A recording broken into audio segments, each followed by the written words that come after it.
અને મહત્વપૂર્ણ સમાચાર મળી રહ્યા છે। કોંગ્રેસે હરિયાણામાં મતગણતરીના આંકડા પર સવાલ ઉઠાવ્યા છે। ચૂંટણી પંચની વેબસાઇટ પરના આંકડામાં વિસંગતતા દેખાઈ રહી છે તેવું જયરામ રમેશે કહ્યું છે। તેઓ કહી રહ્યા છે કે 10 થી 11 રાઉન્ડની મતગણતરી પૂર્ણ થઈ ગઈ છે, જ્યારે વેબસાઇટ પર માત્ર 4 થી 5 રાઉન્ડના આંકડા જ અપડેટ કરવામાં આવ્યા છે।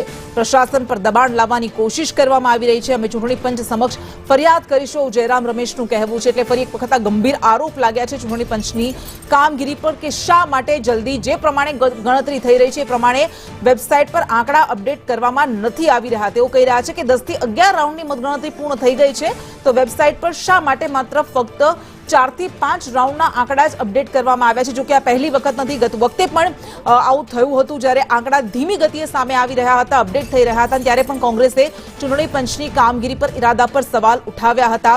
તેઓ કહી રહ્યા છે કે પ્રશાસન પર દબાણ લાવવાની કોશિશ થઈ રહી છે। ચૂંટણી પંચ સમક્ષ ફરિયાદ કરીશું। તેમણે શું કહ્યું છે સાંભળીએ।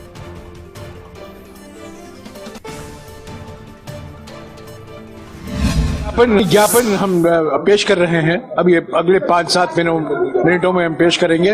शिकायत कर रहे हैं। हम उम्मीद करते हैं कि ईसीआई हमारे सवालों का जवाब दें, क्योंकि 10, 12, 11 राउंड के नतीजे आ चुके हैं, पर जो अपडेट किया गया ईसीआई के वेबसाइट पर, चैनलों पर सिर्फ 4 या 5 राउंड के नतीजे आ रहे हैं। तो ये प्रशासन पर एक दबाव रखने का एक तरीका है। ये लोकसभा चुनाव में भी हुआ था।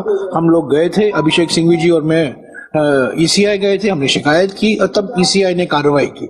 तो हम उम्मीद करते हैं कि ईसीआई जो एक संवैधानिक संस्था है, निष्पक्ष संस्था है, इस तरीके से स्थानीय प्रशासन पर दबाव नहीं डालना चाहिए।